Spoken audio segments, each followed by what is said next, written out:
Romanos 9. Digo a verdade em Cristo. Não minto. Minha consciência o confirma no Espírito Santo. Tenho grande tristeza e constante angústia em meu coração. Pois eu até desejaria ser amaldiçoado e separado de Cristo por amor de meus irmãos, os de minha raça, o povo de Israel. Deles é a adoção de filhos, deles é a glória divina, as alianças, a concessão da lei, a adoração no templo e as promessas. Deles são os patriarcas, e a partir deles se traça a linhagem humana de Cristo, que é Deus acima de todos, bendito para sempre. Amém. Não pensemos que a palavra de Deus falhou, pois nem todos os descendentes de Israel são Israel.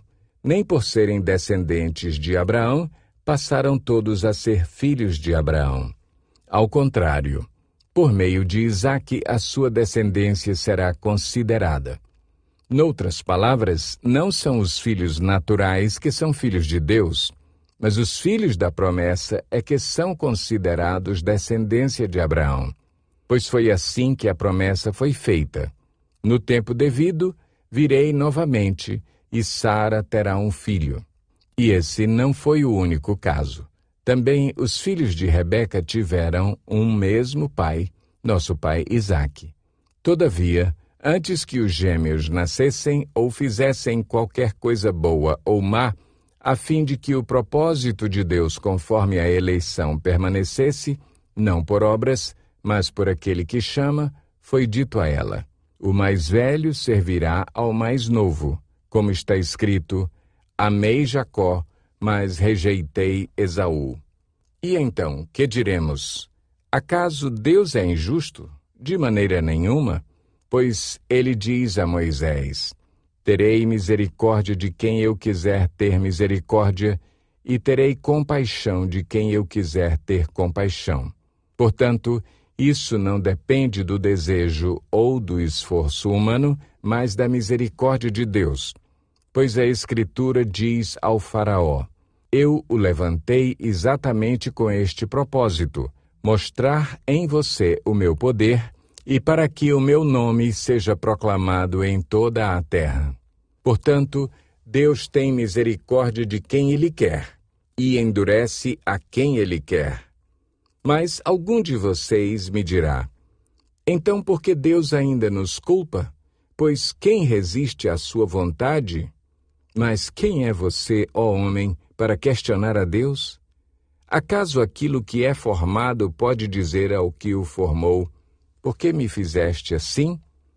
O oleiro não tem direito de fazer do mesmo barro um vaso para fins nobres e outro para uso desonroso? E se Deus, querendo mostrar a sua ira e tornar conhecido o seu poder, suportou com grande paciência os vasos de sua ira, preparados para a destruição? Que dizer, se ele fez isto para tornar conhecidas as riquezas de sua glória aos vasos de sua misericórdia, que preparou de antemão para a glória, ou seja, a nós, a quem também chamou, não apenas dentre os judeus, mas também dentre os gentios? Como ele diz em Oséias: chamarei meu povo a quem não é meu povo, e chamarei minha amada a quem não é minha amada. E acontecerá que, no mesmo lugar em que se lhes declarou: vocês não são meu povo, eles serão chamados filhos do Deus vivo. Isaías exclama com relação a Israel: embora o número dos israelitas seja como a areia do mar, apenas o remanescente será salvo, pois o Senhor executará na terra a sua sentença, rápida e definitivamente.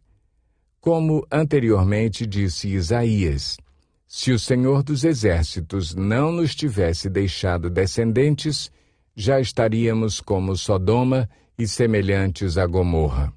Que diremos então?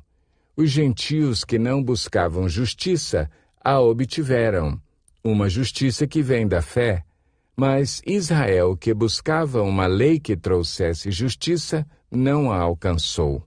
Por que não? Porque não a buscava pela fé, mas como se fosse por obras. Eles tropeçaram na pedra de tropeço, como está escrito: Eis que ponho em Sião uma pedra de tropeço e uma rocha que faz cair, e aquele que nela confia jamais será envergonhado.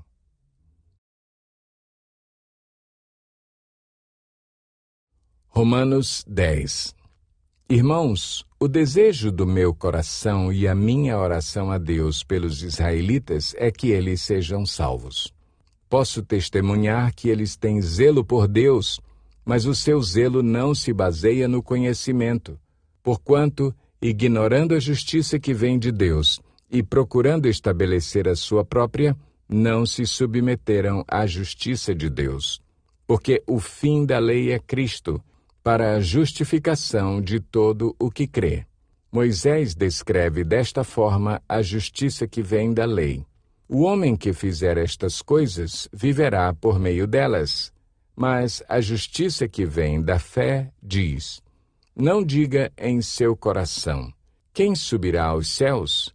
Isto é, para fazer Cristo descer? Ou quem descerá ao abismo?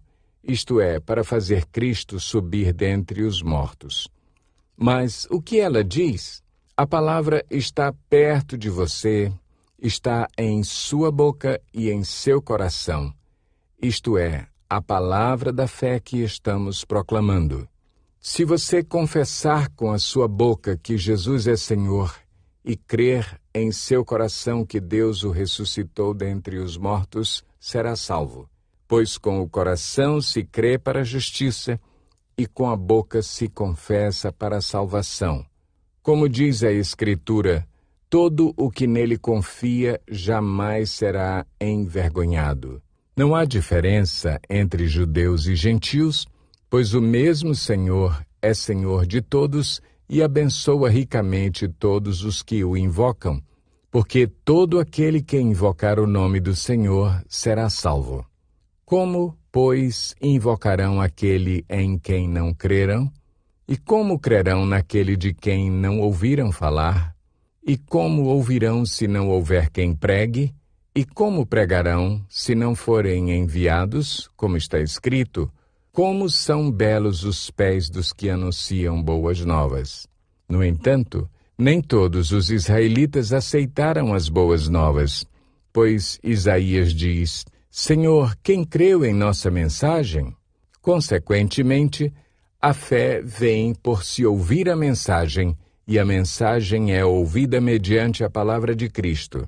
Mas eu pergunto, eles não a ouviram? Claro que sim. A sua voz ressoou por toda a terra, e as suas palavras até os confins do mundo. Novamente pergunto, será que Israel não entendeu? Em primeiro lugar, Moisés disse: farei que tenham ciúmes de quem não é meu povo. Eu os provocarei a ira por meio de um povo sem entendimento. E Isaías diz ousadamente: fui achado por aqueles que não me procuravam. Revelei-me àqueles que não perguntavam por mim.